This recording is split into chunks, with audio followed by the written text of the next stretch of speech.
혹시 우리 이 새벽에 자녀가 낳은 분 계세요? 그냥 한번 확인만 하고 지나가려고 그래.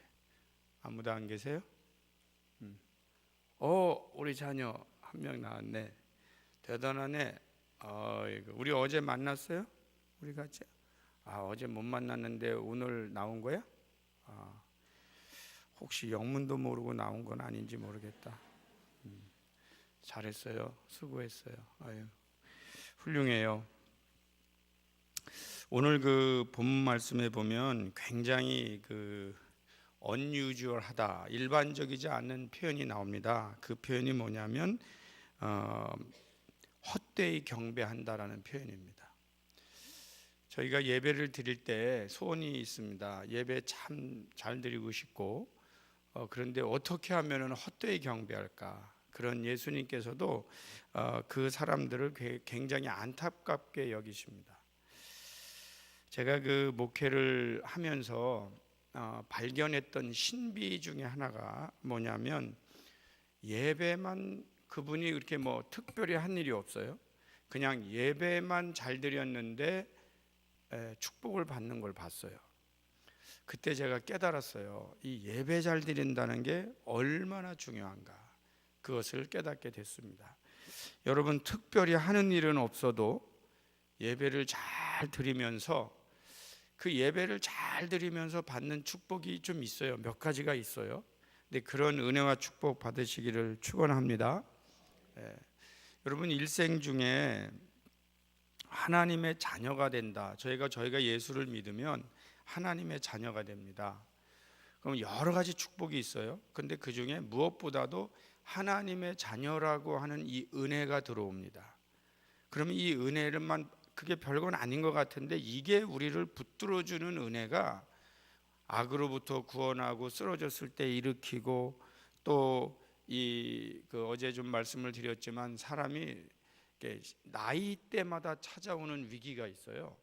근데 그런 것들이 별로 없이 그렇게 지나게 되는 큰 은혜를 받는데, 그게 뭘 때문에 그런가 하고 가만히 보니까 우리가 뭘 공부해서 뭘 잘나서 그런 거 아닌 것 같아.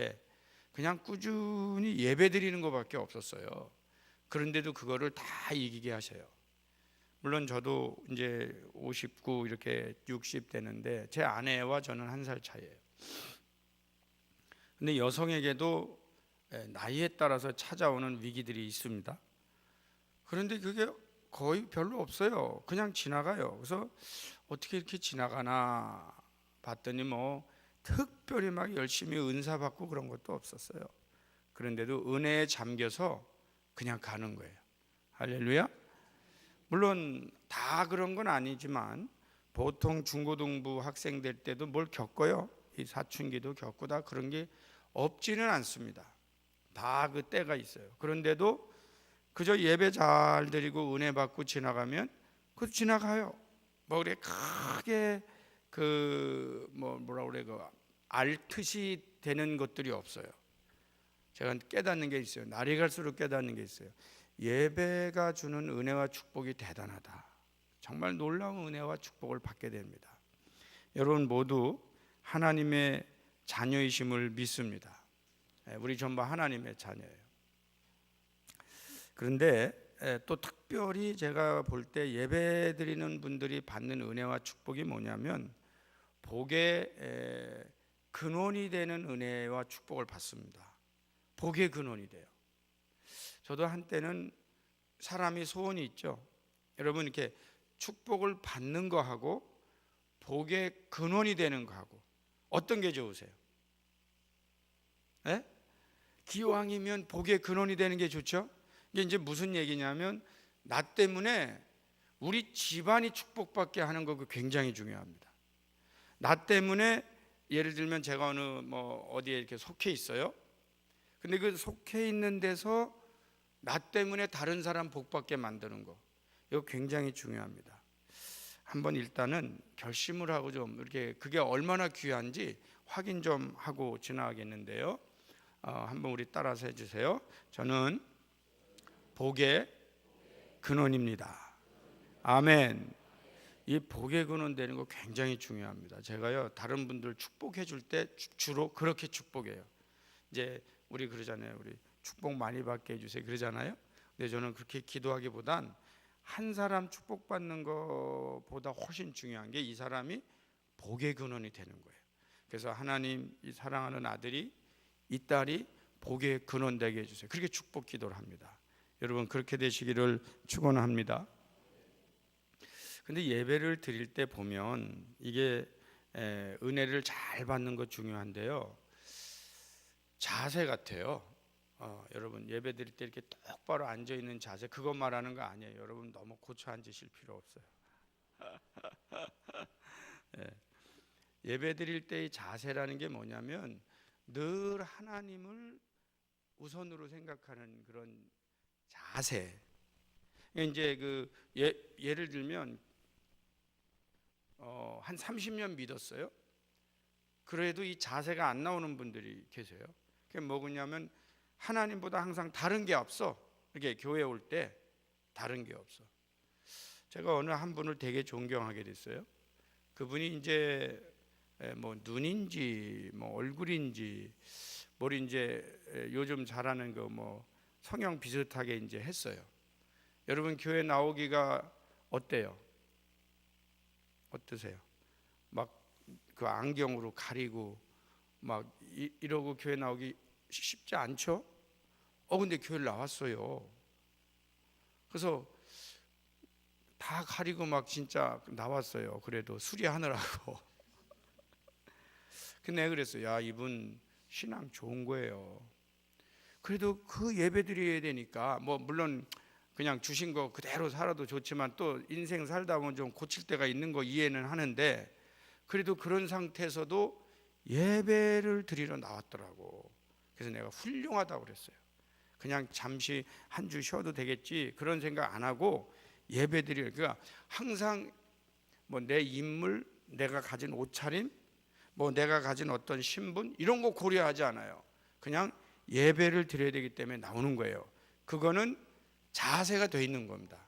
여러분 말씀드리면 무슨 뜻인지 아시죠? 항상 하나님 앞에 예배 드리는 것을 가장 우선적으로 알아요. 이거는 대단한 자세예요. 저희가 그런 자세를 갖는 것이 굉장히 좋아요. 저는 여러분에게 꼭 이 말씀 드리는 거는 아닐 수도 있어요. 왜냐하면 새벽 기도 나오는 분들이 여러분들이 무슨 삶의 자세에 문제가 있다고 생각하지는 않습니다. 그런데요, 요즘에 우리 여러분들 세대하고 신세대하고 좀 차이가 있습니다. 저는 목회를 30년 했기 때문에 알거든요. 헌금 생활이 굉장한 차이가 있어요. 뭐 간단히 말씀드리면 11조 생활 얼마나 귀한지 이런 거 잘 안 해요. 그래서 제가 우리 교회에서도 개척을 하고 그런 걸 잘 가르치려고 했어요. 목사가요, 사실 헌금 선교를 하는 거 쉽진 않아요. 그런데 안 하면 몰라요. 그러니까 어른들은 다 배워서 아는데 그 중간 세대 청년들, 이 사람들이 이제 직장을 가고 이 사람들이 뭐 소위 짭을 얻거나 사업을 하고 이러면서 11조 생활을 하는 거를 여러분 몰라요. 그래서 사실은 저 같은 경우는 이렇게 여러분들이 보이게 하는 걸, 이게 나쁜 게 아니에요. 이게요, 교육상 필요한 겁니다. 예를 들면 너 식사할 때 기도해 이런 말 하지 않고도 식사할 때 우리가 딱 기도하면 아이들이 아는 것처럼 이 헌금 생활도 부모님들이 이렇게 할 때 교회에서 어느 정도는 보여질 필요가 있어요. 이거를 너무 표 안 나게 했더니 몰라요. 이 세대가 그걸 몰라요. 그래서 11조 생활을 안 해요. 그래서 제가 그걸 강조 좀 했어요. 1년에 한 번 내지 두 번은 이거부터 해야 돼. 왜 그러냐? 제가 어제도 말씀드렸지만 인원이 비는 거 하고 여기에 인원이 비어요. 근데 인원이 비는 거 하고 두 번째가 뭐냐? 인원은 와 앉아 있는데 영적인 책임과 물질적인 책임도 느끼는 게 예배예요. 근데 그런 걸 안 느껴. 그리고 되게 편안하게 그냥 교회 가서, 좀 죄송한 얘기지만 교회 가면 밥이 나오는 줄 알고 또 무슨 일을 하면 다 어디서 재정 돌아가는 줄 알고 이런 데 대한 감각이 없어요. 그래서 가만히 보니까 그 영적인 성숙은 그분이 얼만큼 기도하느냐, 물질 생활이 하나님 앞에 바로 돼 있느냐, 이게 굉장히 중요해요. 근데 물질 생활을 할 때도 항상 여러분 11조나 이런 헌금 생활의 그 속에 들어가 있는 핵심은 뭐냐면 이 모든 것을 주신 분은 하나님이신데 그 중에 일부 하나님께 감사해서 드린다, 이거거든요. 그러니까 하나님을 잃어버리는 거예요. 그러니까 그걸 까먹는 거죠. 제가 우리 아들들 키우면서 어떤 땐 돈이 좀 생기잖아요. 그러면은 뭐 아들들한테 뭘 사주고 싶어요. 그래서 제가 이제 항상 맥도날드를 한번 데리고 갈 때 제가 참 그 자부심이 생겨요. 내가 우리 아들들한테, 근데 우리는 1살 1년 6개월 차이예요. 그래서 이제 아기 때니까 둘을 데리고 가요. 야, 맥도날드 가자. 오늘은 아빠가 사줄게. 그러면 그냥 애들이 얼마나 좋아하는지 몰라요. 그래갖고 제가 빅맥을 하나 탁 시켜서 반을 딱 잘라줍니다. 그래서 반은 큰 애가 먹고 이제 반은 작은 애가 먹고.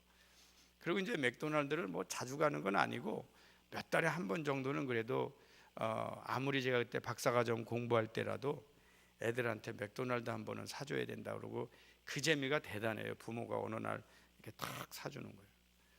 근데 그날도 데리고 갔어요.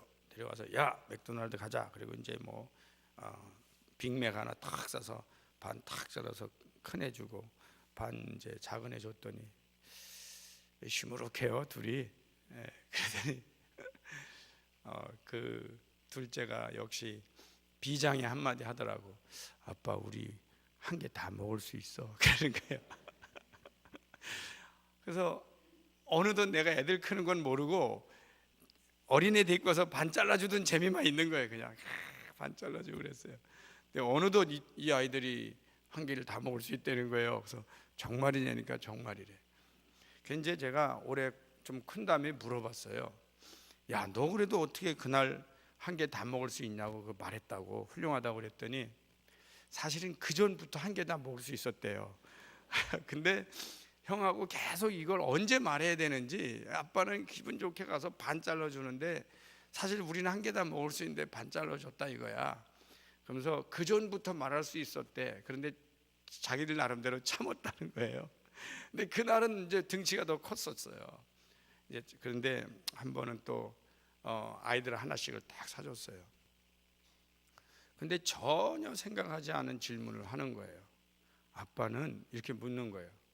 그래서 아니야, 나는 괜찮아. 너희들 먹었더니 안 된다는 거예요.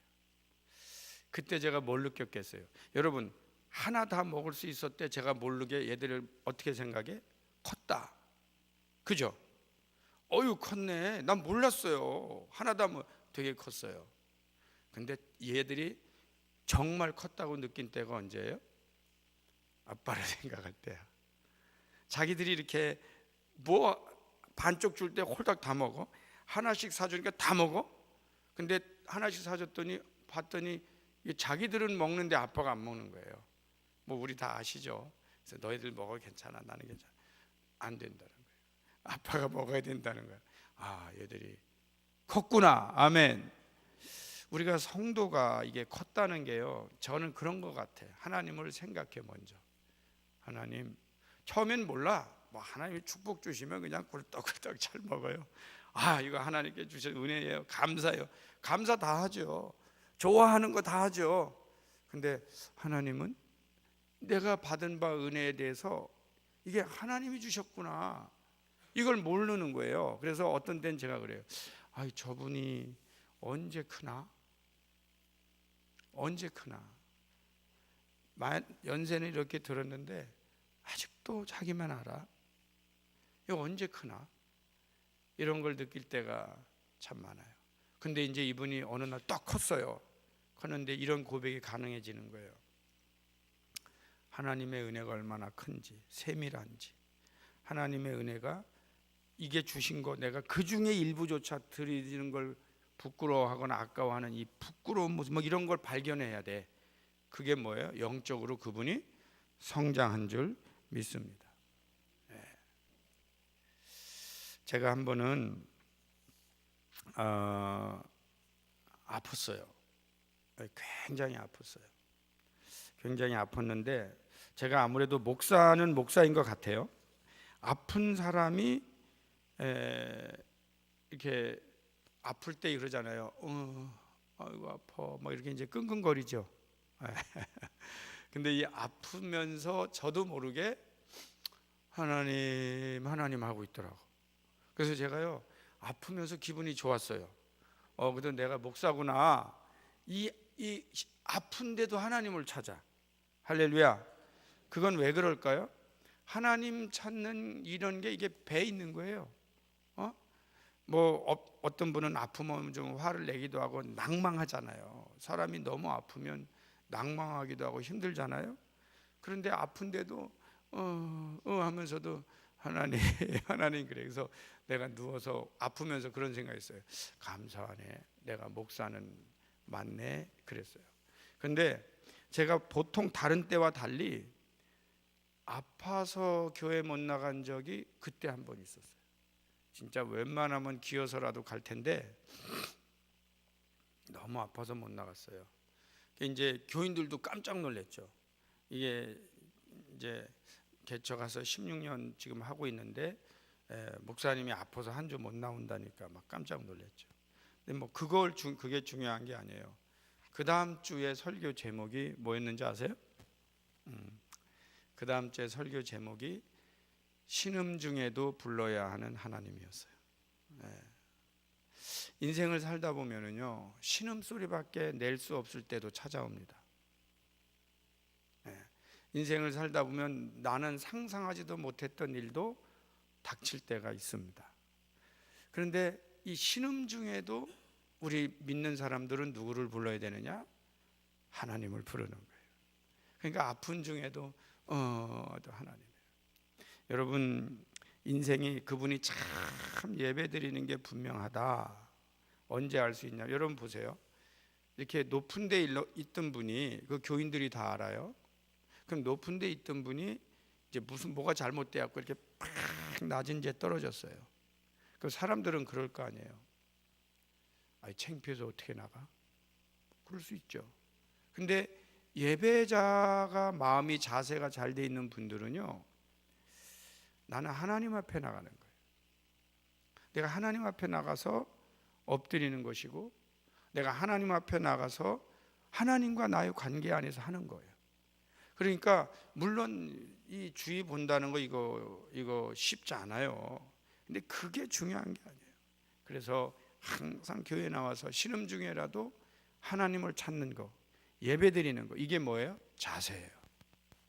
자세가 돼 있다. 여러분이 교회에서 성경을 읽다 보면 참 좋아하는 인물들이 있습니다. 제가 좋아하는 인물 중에 한 분이 누구냐면 다윗입니다. 다윗이 시편을 썼죠. 여러분 이제 다윗의 시편을 한번 읽어보세요. 그런데 제가 왜 다윗을 좋아하냐면 다윗의 시편 중에 가장 많이 나오는 표현이 있습니다. 기회 되면 보세요. 그게 뭐냐면 내가 주께 피하오니라는 표현이에요.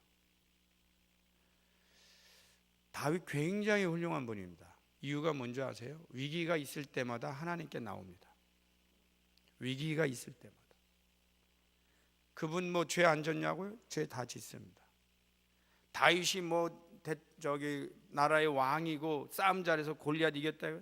약한 사람입니다. 근데 다윗의 강함과 담대함과 다윗의 모든 것이 어디에서 오냐면 어려울 때마다 주께 피했기 때문이에요. 할렐루야. 그래서 늘 주께 피해요. 늘 하나님께 나오는 거예요. 저에게 가장 제가 잘한 거 교회 다닌 거잖아요. 제가 교회 다닌 거 세계에서 진짜 제일 잘했어요. 그 다음에 교회 다닌 다음에 나보고 잘한 게 뭐냐? 그러면 제가 가만히 생각해 보면 힘들고 어려울 때마다 내가 그냥 하나님께 말씀드린 거예요. 여러분 참 흥미로운 분들 계세요. 여러분 그거 잘못하면 진짜 잘못되는 겁니다. 힘들고 어려울 때마다 사람 찾아다니는 사람이 있어요. 아주 사람들에게 동정을 구하고 또 그분 문제 나면 모든 사람이 다 알아야 돼. 앉으면 그 얘기하고 하여튼 문제 생기면 사람 찾아다니는 사람이 있어요. 저는 표현을 아예 그렇게 우리 교인들 보고, 뭐 우리 교인은 얼마 되지도 않아요. 그 얘기해 그냥. 여러분 어려울 때 전화기부터 드는 사람이 있다. 그거 자세가 안 된 거다. 그냥 어려울 때 교회에 와서 울어라. 결국은 그 문제 해결하실 분이 여러분 사람이 해결해 줄 것 같아요? 제가 여쭤보겠습니다. 아닙니다. 그 사람들 듣고요, 오히려 뭐 염려해 주는 척하지만 또 안 좋아. 대부분의 경우. 아니 제가 목회 30년 했다니까 다 알아요. 사람들의 마음을 다 알아요. 아 그래 뭐 기도해 줄게 염려하긴 해도 소리 소문 다 나가고, 또 뭐 어떤 사람은 시기하고 어떤 사람은 잘 됐다 그러고 별 사람 다 있어요. 제 특징은요, 문제가 심각할 때 저는 사람에게 말하지 않습니다. 어떤 때는 좀 심할 때도 있어요. 제 아내에게도 잘 안 할 때도 있어요. 왜? 당신 어디가? 나 기도해야 돼. 나 하나님 좀 더 뵙고 오겠어. 왜?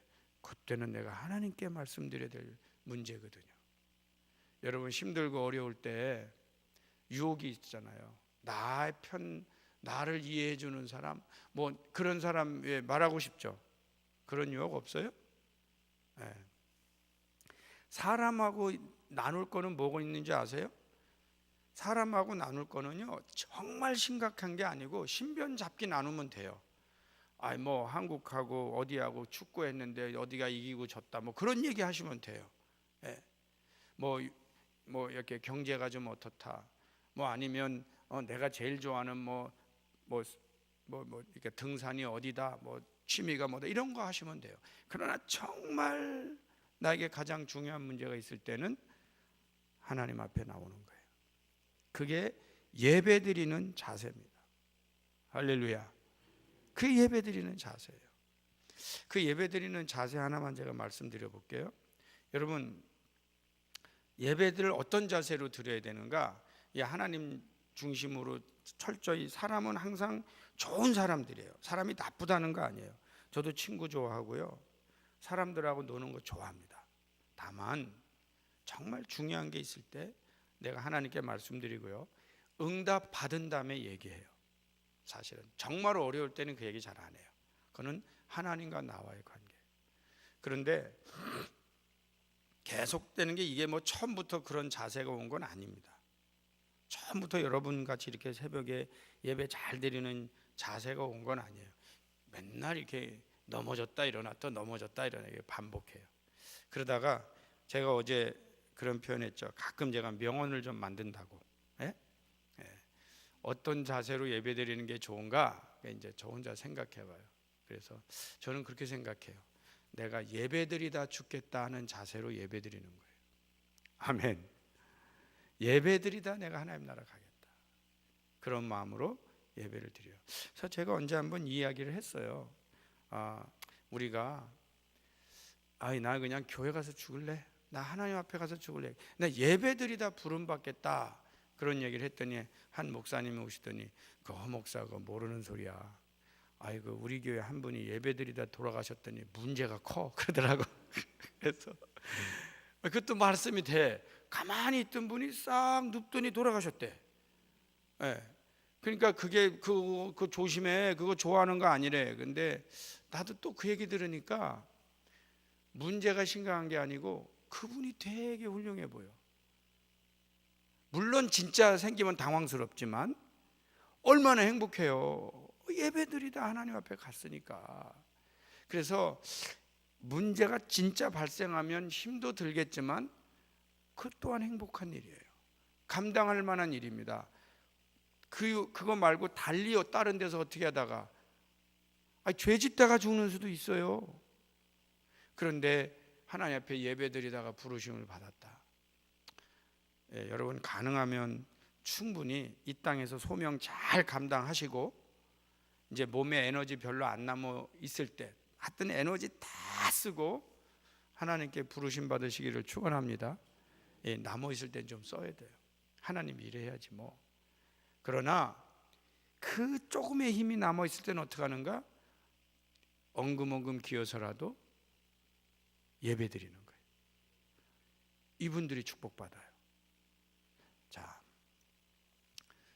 그 연세가 많이 드시는 게요, 80 정도 넘어가니까 이게 이제 80 정도 드신 분들은 하루하루가 달라요. 예. 동의하시죠? 여기 혹시 하루하루. 근데 건강한 분들이요 90 가세요. 그런데요 또 놀라운 것은 90 가기 전에 그래도 제법 건강하신데 이게 90 넘어가시면 또 조금 이게 다운이 되시더라고. 이제 저희 교회는 만 92, 그러니까 이제 93세 되신 분이 교회를 나오세요. 근데 이제 그분 늘 그러세요. 아이 목사님, 우리는 제가 전화해도 올해도 안 해. 이제 그분 마음엔 항상 뭐가 있냐면, 우리 같은 늙은이 목사님 신경 쓰시지 말고 뭐 전화 이거 시간도 없는데, 그리고 신방도 간다 그러면 오지 말래요. 근데 당신을 위해서가 아니야. 아니 목사님, 우리는 갈 날도 얼마 안 남았는데 뭐 우리가 뭐 교회 봉사를 합니까? 뭐 이제 연금 나오는 거 가지고 11조하고 그런 식으로 말씀하세요. 그런데요 저는 안 그래요. 제가 분명히 아는 것은 그분이 예배 때 앉아 있는 거하고 안 앉아 있는 거하고 차이가 많이 나요. 그거 존재감. 아유 그분 어쩌다 하루 빠지시면 나부터 힘이 없어요. 나 그 어른의 그 영성이 대단하다고 느껴요. 여러분 연세 드신 분들이요 뭐 나는 하는 일도 없고 교회 봉사 아닙니다. 예배 자리 앉아 계시잖아요. 이 전체가 느끼는 그 감사와 축복이 있습니다. 여러분 우리 8순 되시고 9순 되신 분들이요 힘내세요. 나같이 귀한 사람 없어요. 할렐루야. 오늘 8순 넘으신 분들 또 이 집회 중에 제가 인사 받으려고 하는 거 아닙니다. 근데 다 저한테 오셔서 좀 우리 악수라도 좀 하고 만납시다. 이분들 너무 훌륭한 분들이에요. 에너지 여러분, 그분 92세 이제 3세 되신 분 어떻게 예배 드리는 줄 아세요? 주일날 나오기 위해서 5일 정도 조심하는 분이에요. 이거 실수하면 주일날 못 나온 경험이 몇 번 있어요. 심지어 이렇게 소화가 잘 안 된다 그러면 혹시라도 체하면 교회 못 갈까 봐 안 드시고 교회를 나오시는 분이에요. 하여튼 교회 나오기 위해서 일주일을 버텨요. 할렐루야. 그러니 그 얼굴 보는 우리는 감격 안 하겠어요? 웬만하면 교인들이 다 가서 안아드려요. 그런데 저도 그분 정말 매주 이렇게 정말 안아드려요. 근데 그분이 내가 가만히 보니까 정신이 아주 말짱하시고 이렇게 나오시는 건강함이 있으시고, 이 모든 게 이게 어디서 오겠어? 혹시 여러분 맞춰보세요. 건강식품 많이 드셔서 혼자 사세요? 그 뭐 주위 사람들하고 뭐 이렇게 뭘 잘 해주셔서? 그거 아니에요. 제가 볼 때 답은 하나야. 이분이 예배드리기 때문에 그게 다 유지가 되는 거예요. 할렐루야. 그분의 마음에요 뭐가 있냐면 늘 하나님이 계세요. 늘 하나님이 자리 잡고 계세요. 그러니까 뭐가 있어요? 불안이 없어요. 평안이 있어요. 항상 평안이 있어요. 그럼 물론 그거죠. 나는 하나님이 오늘이라도 부르시면 가야 돼. 그런데요 이 세상에 죽음의 공포를 이기는 유일한 종교는 기독교밖에 없어요. 할렐루야. 여러분 이 세상에서 저는 이제 교민사회에서 철학을 가르쳐요. 제가 한 10몇 년을 그냥 철학을 이제 제가 목사지만 나는 봉사를 해야 되겠다. 그래서 우리 교민들이 제가 이렇게 대화를 해봤더니 이 철학 이런 걸 배우고자 하는 갈망이 있는 사람들이 의외로 많아요. 그래서 제가 이제 철학 강좌를 딱 공짜로 열어요. 그럼 한 30명씩 이제 많은 건 아니지만 그래도 깜짝 놀랄 숫자가 와요. 8주를 가르칩니다. 제가 대학원에서 가르치는데 제가 그냥 돈으로 계산하면 한 3,000불짜리예요. 제가 가르치는 양이. 근데 10불 받아요. 근데 10불도 안 받았더니 이게 조금 너무 우습게 여겨. 그러니까 출석하고 안 하고가 너무 자연스러워요. 그러니까 등록금을 받아요. 그래서 제가 10불, 그래서 이제 10불이면은 10,000원쯤 되겠죠. 근데 3,000불이면 한 300만 원짜리 강좌를 제가 한 10,000원에, 그러니까 근데 10,000원은 뭐냐? 자존심 피예요. 그래도 나는 등록했다 이렇게 하라고. 근데 참 사람이 재밌어요. 그 10,000원 안 받았을 때하고 받았을 때하고 출석률이 달라요. 그것도 냈다고 그 출석을 꼬박꼬박 해. 철학을 가르치는데 이제 실존주의에 들어오면은요, 두 가지 문제가 제기됩니다. 실존주의자들이 인간 우리 철학사에 남긴 언어 중에 하나가 불안이라는 거예요. anxiety, 불안. 그 실존주의의 대가 이제 대가 혹은 선구자를 할 수 있는 키르케가르드가 The Concept of Anxiety, 그 불안의 개념이라는 책을 썼잖아요. 그러니까 이 불안이에요. 그래서 실존주의자들이 발견한 게 있어요. 인간 생활 속에. 그게 불안이란 이거예요.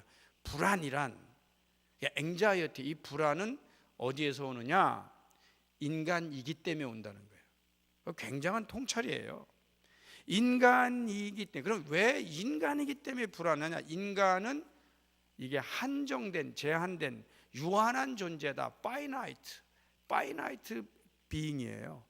유한한 존재란 말이에요. 그러니까 유한한 존재는 또 뭐냐?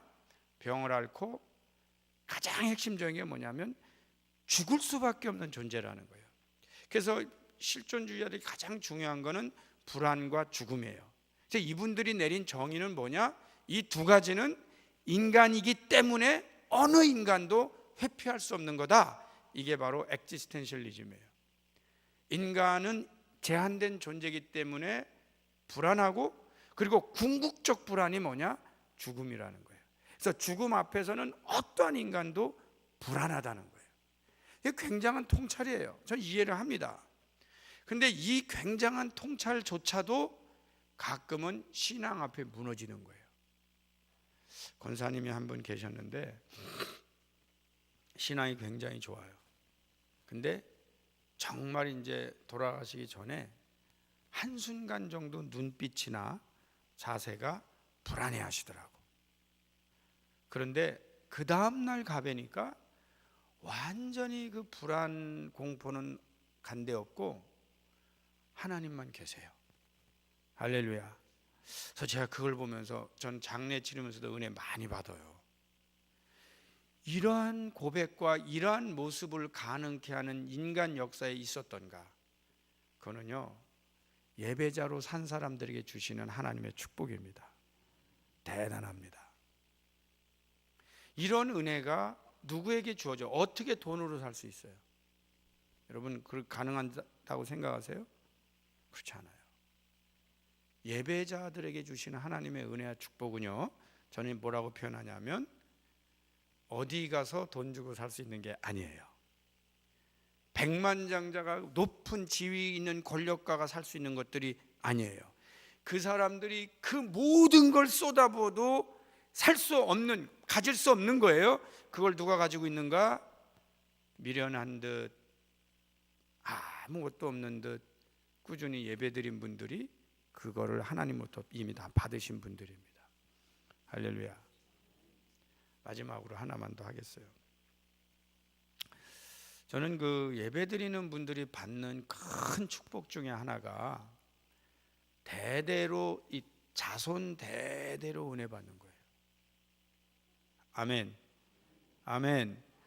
여러분, 지금 여러분들이 이렇게 예수 믿고 예배드리잖아요. 이게요, 당대로 끝나는 게 아닙니다. 당대로 끝나는 게 아니에요. 가끔 교회에서 보면은 진짜 아닌 것 같은 사람들, 그러니까 교인이 아니에요. 워낙 세계에서 그냥 입이 거칠고, 자세도 거칠고, 그리고 생활이 엉망같이 하기 때문에 건강 버리고, 이런 분들이 가끔 오세요. 가끔 와요. 그 가만히 얘기 들어보면, 그 어떻게 교회를 찾아와? 근데 가만히 얘기 들어보면 자기 할머니나 할아버지가 예수 믿은 분들이 와요.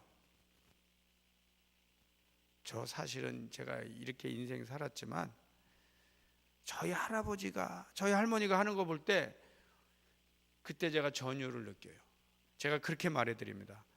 당신 할아버지가 할머니가 기도한 게 지금 이게 응답받는 거라고. 그분들 내가 알기로 눈물로 당신 기도했을 거라고. 지금 이 발길을 하나님께 돌리게, 당신 그대로 놔뒀으면 죽었는데 이 발길을 여기로 돌리게 한 이 힘이 그 중보기도한 할아버지 할머니 놀라운 은혜를 제가 깨달아요. 할렐루야. 지금 여러분이 예수 잘 믿으면 누가 복을 받을 것 같아요? 자녀.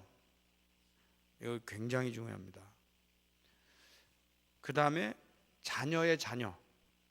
그 다음에 또 누가 복을 받을 것 같아요? 아직 태어나지 않은 자녀들도 나 때문에 축복받습니다. 저도 늘 기분 좋아해요. 물론 저희 아버님이 교회를 다니셨어요. 그런데 저는 진짜 왜 제가 이렇게 반항했다고 그랬잖아요. 반항도 하고 집을 나갔어요. 사실 따라하면 안 돼요. 그런 거 따라하지 마세요. 근데 1년이나 그때 돈으로 말하면 그러니까 1,000원이죠. 1,000원. 1,000원 들고 나간 사람이 1년 동안 안 들어왔다니까 이건 보통은 아니죠. 전 사실 1,000원 가지고 나갔는데 첫날 어디 갈 데도 없더라고요. 그래서 도서관을 들어갔어요. 1,000원 내고. 이제 도서관 가면 잠은 밤새 그냥 있잖아요. 근데 그 다음 날부터는 갈 데가 없는데 마침 도서관에 있는 사람이 이제 우리 다 잘 때 되면 의자 올리고 청소합니다. 근데 머리가 탁 돌아가. 저 형한테 말해서 내가 청소 도와줄 테니까 잠은 재워달라고 하자 그랬더니 그 형은 그야말로 누가 하나 슬쩍 도서관, 자기는 청소하는 게 일인데 나 시키고 자기 쉬면서 한 명 도서관 있게 하면 그것도 괜찮은지 당장 허락하더라고. 그래서 제가 1년 동안 도서관 청소하고 의자 4개나 5개 깔고 의자 위에서 자는데 그럼 밥은 어떻게 먹어요? 밥은 이제 학교 가서 애들 도시락 먹는 애들 이제 위협도 하고 아양도 떨고 하면서 얻어먹는 거예요. 그때 제가 가장 많이 강조한 단어가 의리라는 단어입니다. 의리가 있어야지. 그러면서 젓가락 하나만 들으면, 근데 이게 그때 보니까 이 얻어먹는 사람들이 보니까 아주 다양한 반찬에 포식하더라고. 이 얻어먹는 것도 보니까 이게 낙이고 자칫하면 몸에 배겠더라고요. 근데 어쨌든 얻어먹고 그러면서 1년을 제가 살면서 힘들었어요. 힘들었는데 예수를 잘 믿는다는 분이 꼭 예수 믿는 일만 하는 건 아니에요. 그런 데 대해서 이게 힘들었어요. 그런데 다시 예수 믿는 분으로 이렇게 딱 자리 잡고 나니까 남는 게 뭐냐면 자손들이 잘 돼요. 굉장히 중요한 거예요. 그 자손들의 자손의 자손들인데 저도 자녀들이 이렇게 있는데 이걸 보게 하시니까 목회가 달라져요. 그래서 저는 여러분들에게 설교하면서 제 눈에 뭐까지 봐요? 여러분들의 자손들까지 봐요. 여러분 교회에서요 하나님 잘 섬기세요. 그러면요 자손들이 막 다 은혜 받아요. 그리고 그게 역사가 일어나요. 교회 다니면서 여러분 너무 악하게 하지 마세요. 그 벌이 다 또 가. 그러니까 이게 하나님 앞에 예배 드린다는 게 이게 내 안에 있는 악을 뽑아내셔요. 할렐루야. 내 안에 있는 이 죄를 뽑아내세요. 그게 좀 바꿔주세요. 바꿔주세요. 근데 이런 은혜가 저는 너무 감사해요. 저는 내 안에 악이 존재하고요 분노가 존재합니다. 사실은. 근데 이게 자녀를 낳아보니까 자기 닮은 애가 나와요. 하나만 여러분 여쭤보겠어요. 이게 아빠들 손 들어보세요. 근데 편하게 아는 손 들어도 돼. 나를 닮은 애가 나오면 기뻐요, 걱정돼요? 얘기해봐. 아들이 나를 닮았어. 기뻐요, 걱정돼요? 솔직히 걱정되더라고. 뭐 안 닮아 나오면 좀 진짜 더 걱정이지. 근데 우리도 그러니까 둘인데 처음엔 제가 늘 그랬어요. 저 성질 더러운 놈 저 지 애미 닮아갖고 이런 편인데 솔직히 나 닮아서 나왔거든. 근데요, 보면 볼수록 감사해.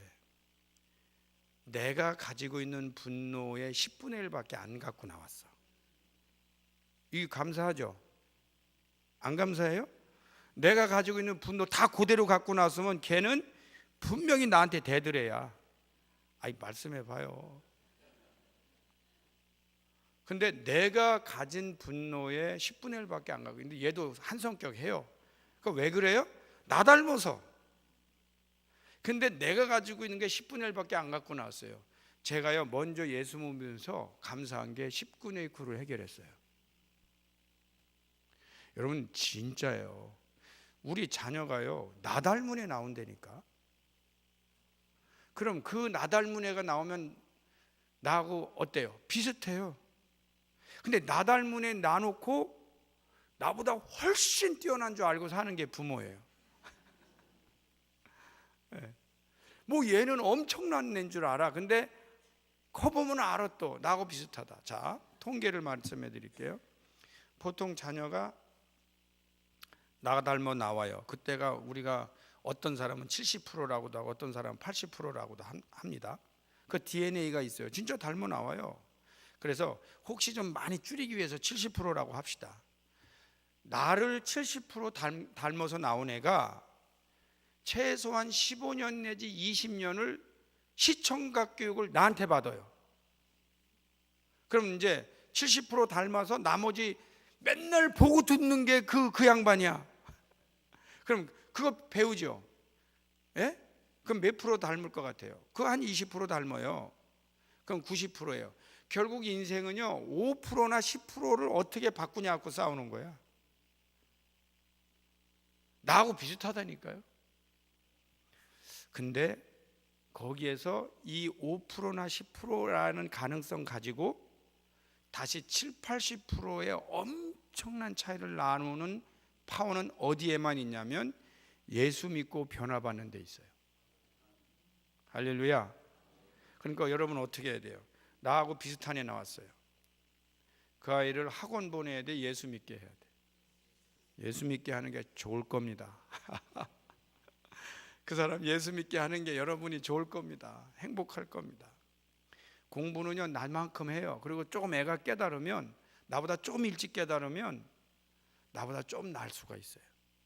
그러니까 그건 너무 걱정하지 마시고 예수 믿게 만들면, 내가 그래도 예수 믿으면서 그 나빴던 성격 좀 줄여놨거든. 근데 그 아이도 예수 믿으면서 또 그걸 줄여놔. 감사하게도요, 제가 분명히 믿는 것은 예수 잘 믿으면 대대로 더 잘 되는 줄 믿습니다. 대대로 축복받는 줄 믿습니다. 할렐루야. 예화 하나만 하고 마치겠습니다. 새벽에 제가 반을 1시간 절대 넘기지 않겠어요. 그 예배가요, 이게 살다 보면요, 하나님만 예배 드리는 게 아니고 가끔 예배 드리는 대상이 나타나요. 어떤 분은 그게 돈이기도 하고 어떤 분은 그게 쾌락이기도 하고. 그러니까 무슨 얘기냐, 예배를 포기하고 딴 걸 쫓아갈 때가 있어요. 이거 제가 들은 얘기인데, 스티브 잡스 그 양반 돌아가셨죠? 죽었잖아. 그 애플사 창업한 사람. 그 사람 내가 가만히 보니까 천재예요.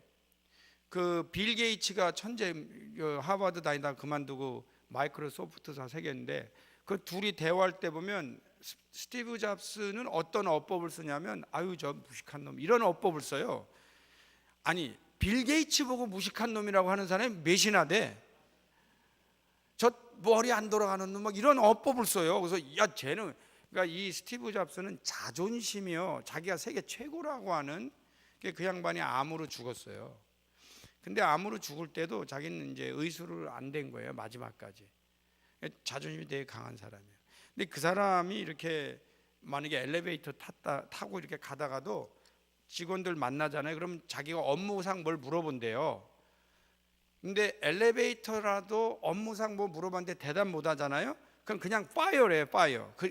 해고. 그러니까 그 사람은 무슨 생각하냐면 어떤 전문가가 어떻게 그걸 모르냐는 거예요. 항상. 그래서 사람들이 그 사람 벌벌 떠는 거예요. 그만큼 카리스마가 있고 무섭고, 그 사람이 가끔 생각을 한답니다. 그 사람 회의하는 장면이 이제 유튜브나 이런 데 나오는데, 뭐 이건 회의도 아니야, 뭐 노는 거예요. 노는 데서 아이디어가 나온다는 거야, 이 사람은. 그런데 또 이 사람의 특징은 밤이고 낮이고 새벽이고 아이디어가 딱 떠오르면은 그 담당자 부르는 거예요. 그러니까 뭐 2시에도 와야 되고 3시에도 와야 되고 그런 사람이에요. 근데 한 분이 이게 예배를 드리는데 지금 텍스트가 온 거예요. 너 지금 빨리 오라고.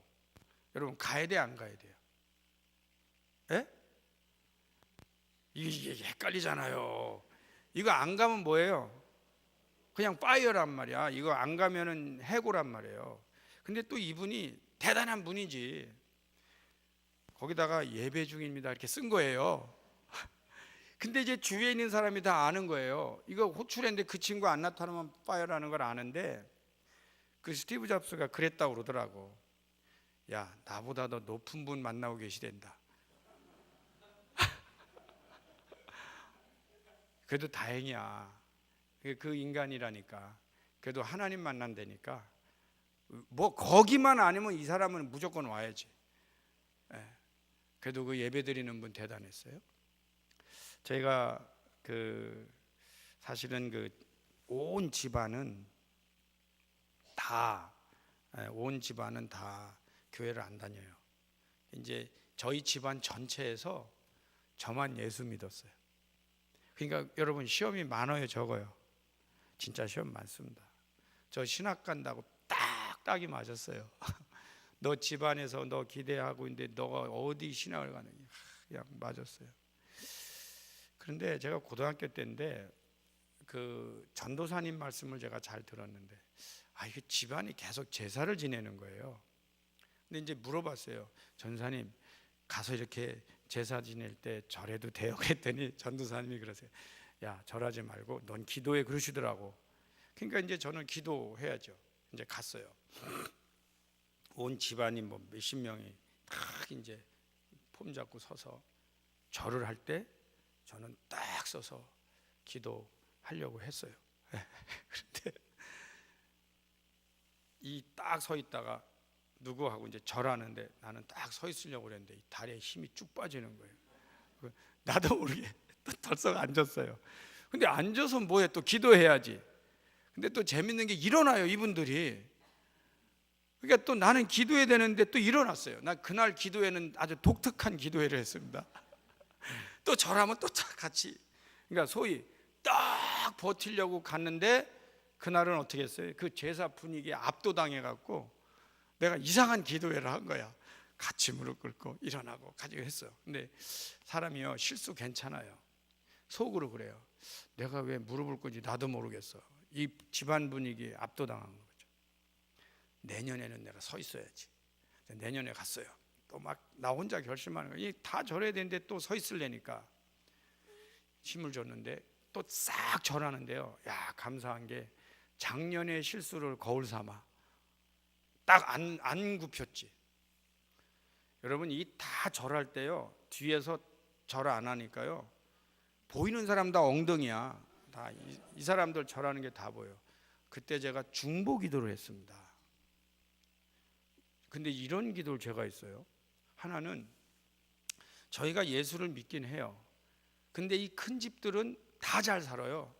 근데 우리 집은 잘 못 살아요.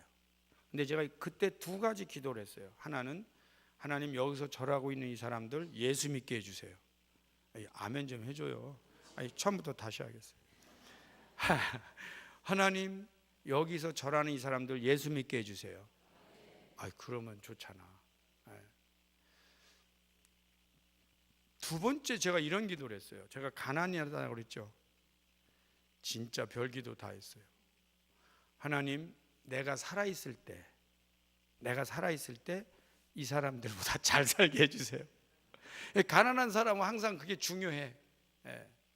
하나님, 여기 있는 사람들 예수 믿게 해주세요. 하나님, 이 사람들보다 내가 살아있을 때 우리 집이 잘 살게 해주세요. 야, 여러분, 결론만 말씀드릴게요. 지금 그때 절하던 분들의 반 정도가 지금 예수 믿어요. 그러니까 제가 지금 명이 좀 길어야 돼요. 반 정도 예수 믿어야 되고요. 그 절하던 사람들보다 우리가 잘 살게 해달라고 그랬잖아요. 그 이후로 저희 아버님 무슨 사업을 하고 그런 게 아니고 더 망하고 다 그랬어. 뭐 바랄 거 하나도 없어. 그런데 자손들이 잘 돼요. 물론 그 중에 하나가 저도 들어가 있는데, 내가 잘 되는 거는 저희 부모님은 우리 목사, 허목사, 또 저기 캐나다에서 교수, 하여튼 가는 데마다 자랑해. 아이 아주 힘들어. 근데도 부모님은 그게 좋은가 봐. 근데 그분이 이제서 늘 말하는 게 뭐예요? 참, 우리 가족 같이 하나님 믿어서 복 받은 가족 없다. 할렐루야. 저희 어머님이 어떤 분이에요? 쓱 돌아앉으면서 에이, 돈벼락이라도 맞았으면 좋겠다. 그분이 지금 권사님이에요. 권사 왜 다니는 줄 아세요? 교회를 나갔어요. 그분이 아들이 목사니까. 가서 목사님한테 얘기했어요. 우리 아들이 목사하고. 그랬더니 그러시냐고. 집사님 그러세요. 그랬더니 아니, 저 집사 아니에요. 그럴 수가 있습니까? 그리고 그 다음에 바로 받았어요. 그러다가 이제 이사를 가셨어요. 근데 또 교회를 나가셨어요. 근데 뭐 우리 아들이 캐나다에서 목사고. 그러세요 권사님? 그랬더니 저 권사 아니에요, 집사. 했더니 그러시면 안 된다고. 권사 다음에 받았어요. 나 그런 속성반 처음 봐. 그래서 제가 또 갔더니 저한테 묻더라고요. 기도는 어떻게 하면 좋으냐? 그래서 어머니, 기도는요 그냥 써. 그리고 정 뭐 하면 주기도만 해 그냥. 그랬더니 나는 기도하라고 그래서 구역예배 못 가겠다. 그냥 안 가세요 지금도. 왜 그래? 너무 권사를 속성으로 받은 거예요. 근데 그분이 입에서 나온 말씀은 뭔지 아세요? 에이, 돈벌하기라도 말이야. 그분의 입에서 예수 믿은 뒤로 나같이 행복한 사람 없다. 나같이 행복한 사람 없다. 할렐루야. 하나만 물어보겠어요. 여러분, 세계에서 대통령 되거나 뭐 이건희, 뭐 정정급의 부자가 됐어요. 자녀가 망가졌어요. 행복하세요? 행복하세요? 여러분, 저는요 아무리 위대하게 됐어도 자녀들이 망가져고 그 사람이 행복하다고 하는 건 다 거짓말입니다. 그럴 수가 없어요. 못이 박혀 있는 거예요. 예수 믿는 것은요 죽을 때 정말 말년으로 갈수록 행복해지는 겁니다. 이 축복이 누구에게 주어지냐? 예배드리는 분에게 주어져요. 예배드리는 분에게. 저는 여러분하고 마포구에서 만났죠? 또 만날 곳이 있죠? 천국 가서 만나는 거야. 그때 여러분 또 우리가 서로 알아봐야 돼요. 기억력 좋아야 돼요. 전 그 믿음 가지고 우리 교인들하고도 살고 우리 가족들하고도 살고 예수 믿고 하나님 나라에서 만날 때까지 예배자로 승리하시기를 축원합니다. 할렐루야. 기도하겠습니다. 하나님 감사합니다. 저희들 오늘 예배 나왔습니다. 예배드리게 하셔서 감사합니다. 앞으로도 그저 내가 예배드리다가 부름받는 자세로